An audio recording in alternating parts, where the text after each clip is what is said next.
Okay, my name's Laban and I'm founder of luxury customization brand Gold Genie, and I'm here today with Ediction to answer their questions. What has your journey been to get you to this point? All right, that's a good question, because my journey has been varied. I was brought up by my mother after she split with my father from the age of 4 in abject poverty.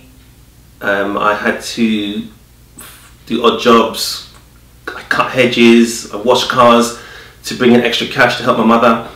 Eventually helping to pay off for my home, or the home that we lived in, when I was 19 years of age. I then went on to found various businesses, all for the reason of just having extra cash in my pocket, because my parents weren't able to support me in that way. I also then went on to ship cars to Jamaica, where a close family member of mine ripped me off, and I came back to London from Jamaica with £80 in my back pocket, where I then pursued a dream that I had seen quite a few years ago in America, and that was portable gold plating. I saw a guy over there that was making quite a lot of money gold plating car emblems for cars like Lexus and Mercedes, and I followed him and cornered him and asked him, how much money are you actually making doing this business? And he told me he was making $2,000 to $3,000 a day. So that was something which stayed into my head, and when I literally had lost everything after coming back from Jamaica, I then designed a machine. I found a designer to manufacture this machine, and I used to carry the prototype on my back, literally knocking on people's doors, asking if they wanted items to be gold plated. And I did this for a couple of years until I had my big breakthrough with Lexus. I went down to a Lexus dealership. It was in Barbican. Literally I took a cab there, parked it around the corner. I said I was in the area, could I literally gold plate one of your cars? And they laughed at me and they said, look, we don't want you to damage the cars. And there was one guy that took a shine to me, and he said, listen, let him try it out on the demonstration car. Demonstration cars are the cars which they give out to people that want to test drive a Lexus, and gold plated this car, all the car emblems on the car, and it was in front of Lexus Birmingham, Lexus Manchester. For some reason, about 10 or 11 Lexus dealerships, or principals of dealerships, were at this particular Lexus car showroom for some sort of convention. And overnight I started working for the entire Lexus group. I was able to buy myself a nice little car, then upgraded it to a little van, and literally for about 4 or 5 years I drove around the whole of the country gold plating car emblems for Lexus.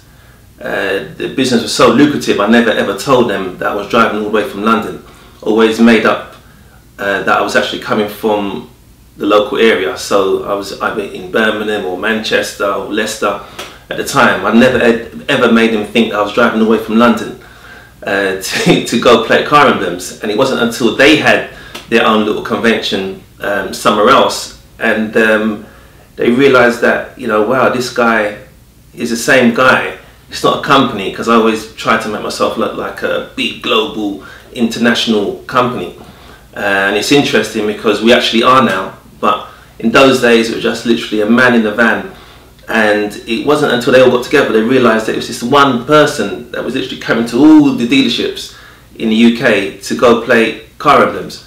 So I know it's a long-winded answer, but that's been a big part of my journey. What are your top 5 tips for getting on top and staying on top? Right, the first one that comes straight to mind is you got to think big, and like I've always had a vision of something a lot bigger than what I could actually see myself at this moment. So people that I've looked up to in business have been the people like Richard Branson. I've always wanted my own island, my goodness me. Alan Sugar, some of my comic book heroes like Silver Surfer, I know that sounds strange, but you know, the Silver Surfer doesn't stop. I don't even know anything about the Silver Surfer, but he's one of the superheroes who he doesn't stop until his mission has been accomplished. And it's like you've got to have a vision that is bigger than yourself, because what happens when you focus on this goal and you take the first step, what happens is that people are placed on your path, and that path is actually made a lot smoother. So you start to attract the answers, the solutions, the people that will help you on your way. So that's number one. Number two, your attitude. I think your attitude should be, you know, polished. You know, keep on polishing it, because it's your attitude that makes people warm to you. It's your attitude that creates good blessing in your life, and it's your attitude that says to somebody that, look, you know, I can work with this guy. And there's a saying that people will give their lives, their businesses, to people who make them feel special, and it's very, very true. And I think if you have a good attitude, number one, you do make people feel special and make people feel important. But number two, you kind of, you know, on a subliminal level, people see that you're, you know, someone that they can literally deal with. That's not gonna harm them. Number three, I think, you know, try to cultivate a great team around you. You know, back in the days when I was driving around the country, you know, my business sense was a bit immature, because I actually, you know, should have actually had 2 or 3 people working for me, but for some reason I thought that only I could do the job the way I did it, and only people would buy into myself, which is a load of rubbish really, because people buy into a product and a service. Initially they might buy into the person, but you know, a good business person is supposed to grow that. So people can actually deal with the company. You know, if people always got to deal with you, you'll burn out. You know, you'll burn out, and you won't have the time to develop other things. Remember, it's a short life, so we want to try and do as much as we can in this life. And one of the ways to do that is to delegate and have people that can one day replace you. Right, number 4, I would say is, you know, link yourself with, there's a Aesop's fable which I love, right?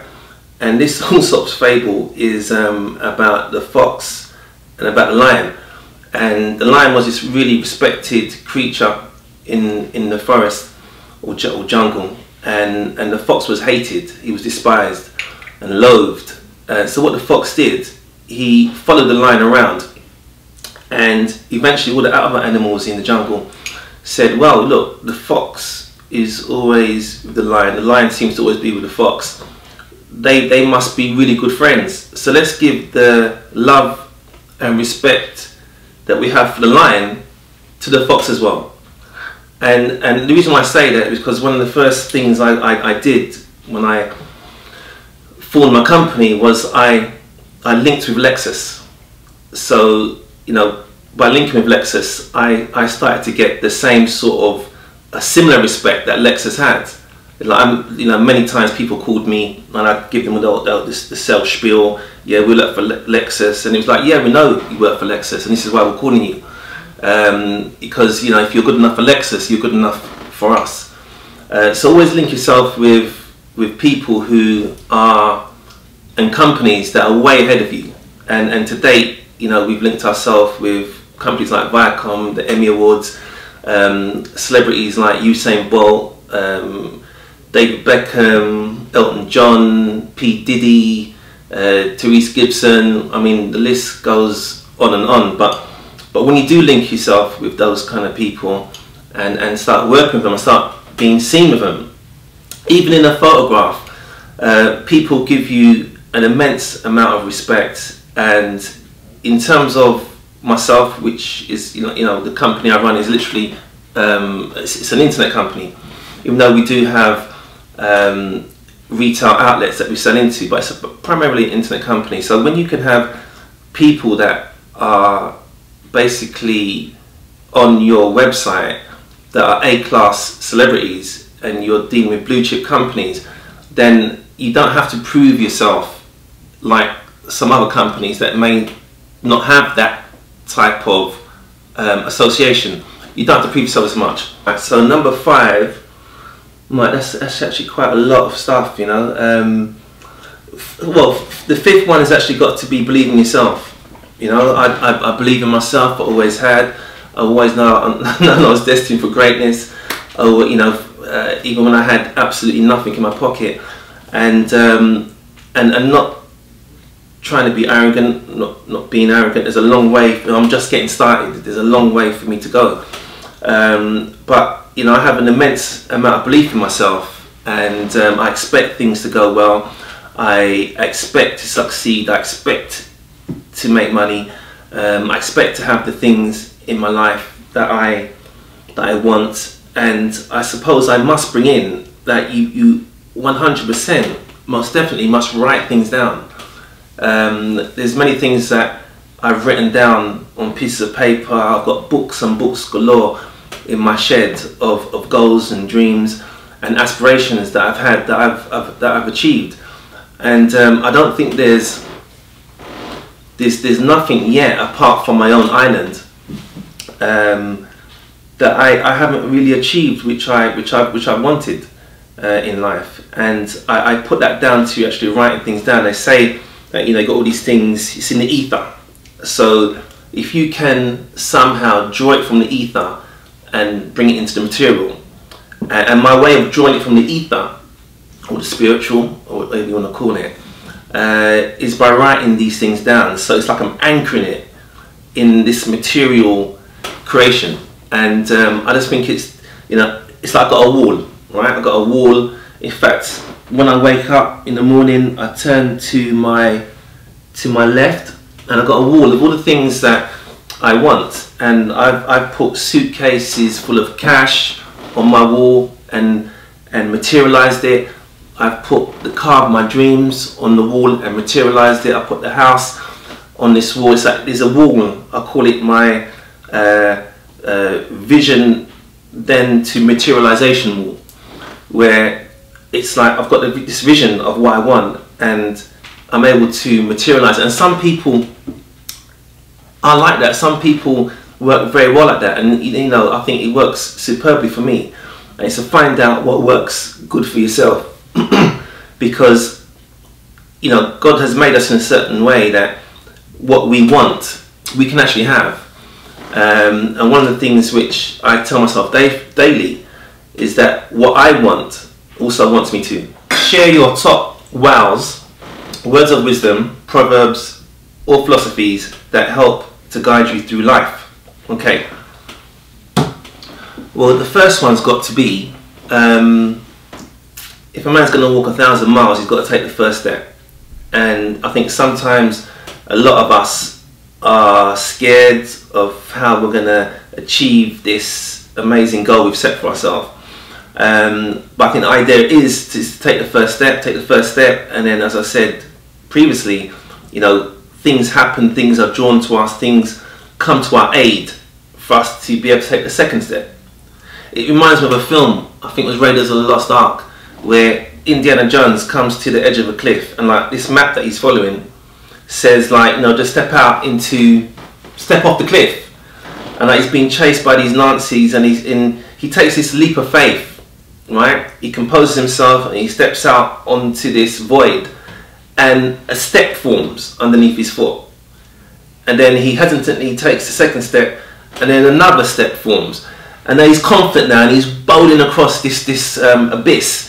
Yeah, and he gets to the other end, and the Nazis come and they jump over the cliff. So he had this vision which carried him over an abyss. Yeah, all right. So also, I'd say one of my top wows is build it and they will come.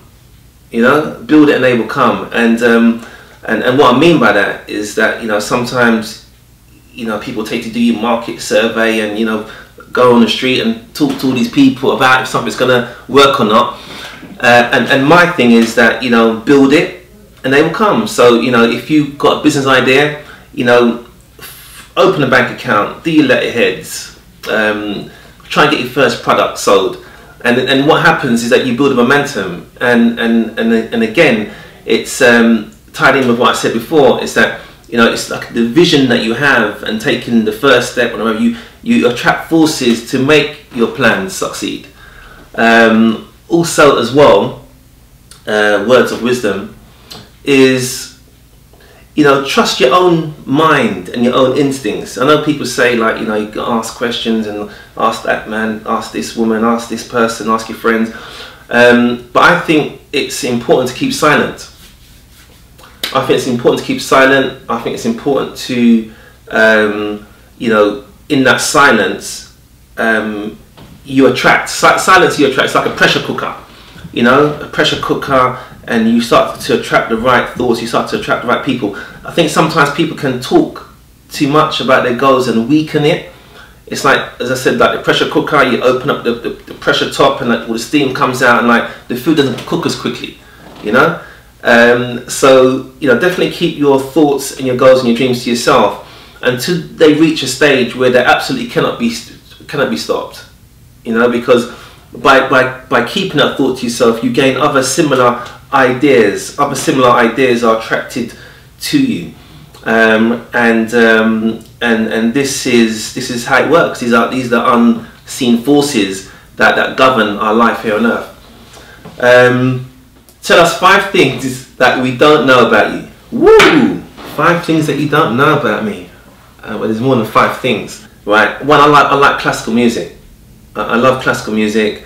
I love Beethoven. I love Mozart. You know, I love music that I don't even know who composed it.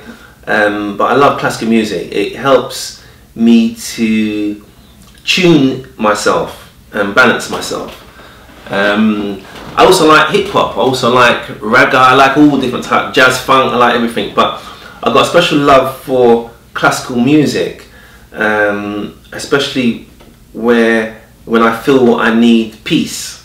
You know, I've got quite a busy life. You know, my brain's always thinking, always meeting people, always doing something, always casting my net forth for the much beloved warm money to be pulled into the company.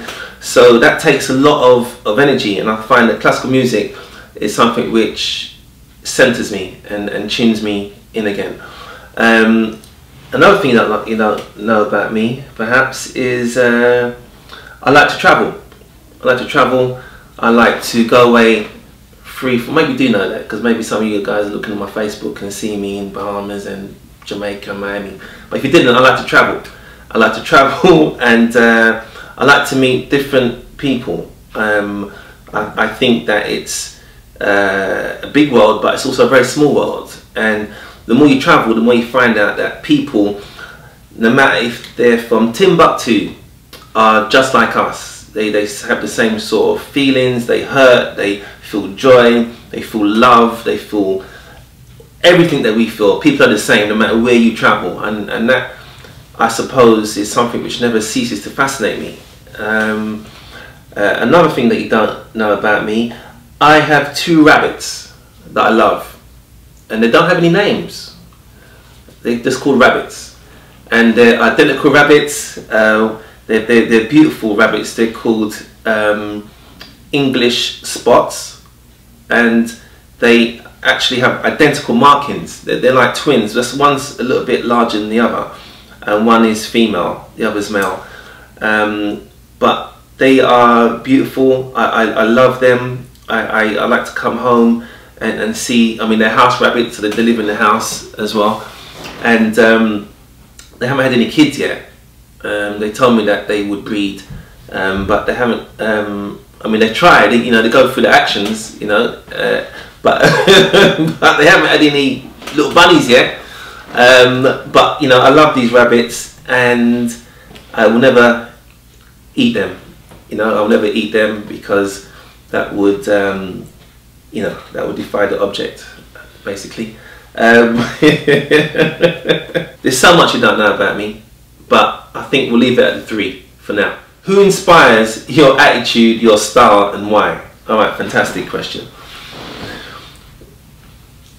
There's many different people, there's many different things that inspire my attitude and and my style. There's many. I think my mum, 100%, is probably the first kind of inspiration in terms of attitude and style. You know, my mum drummed a lot of things into me from a very, very early age, about dressing, about speaking, how to deal with people. You know, she found that very important to impart to me, how to deal with people, and a lot of those things I realised have stayed with me. She's also a very snappy dresser, my mum, and I like to think that I take some of that style from her. And she also, you know, put this belief in me that I can be anything I want to be. If I want to go to the moon, she used to say to me, I'll find a way to go to the moon. And that's what my mum did for me, and still does for me to this day. She's still alive, thank God. Also as well, I think there's people like you know, I love Jimi Hendrix. You know, I liked his freeness, I liked his flamboyant style, you know, and I liked what he stood for. You know, he erred in a kind of a new age. I know there was a negative side to him that took him maybe too far, but I really love and appreciate what he stood for at the time, when he was at the top of his game. I've got to say Elvis, one for the money. Elvis, again, you know, these iconic people. You know, I remember when he grew up, and you know, when I was growing up, not when he grew up. When I remember when I was growing up, you know, Elvis was like this big iconic man, and like his clothes, and you know, just that level of fame that he had. What I just thought was really awe-inspiring. And again, my mum loved Elvis too, so there was a lot of Elvis going on in the house. Muhammad Ali, again, for, you know, his stand on not wanting to go to war to fight for a country he didn't believe had his back. That was an amazing, because, you know, he lost his world heavyweight title because of that. And I just found what an amazing thing to stand up for what you believe in, which very few of us do these days. Another person I've grown to love over the last kind of few years is Russell Brand, and I think for you know, for similar reasons. You know, this guy stands up for what he believes in. He's free as a bird, man, and he's able to articulate himself in a way I've never heard a human being ever articulate themselves. You know, he's got the English language down to a T, and I'd love to meet him one day. And of course, the Silver Surfer. Yeah, the Silver Surfer, my comic book action hero, because the Silver Surfer never stops until he accomplishes his mission. And I just like that shine, that glistening shine thing that he's got going on. And I think that's it for now.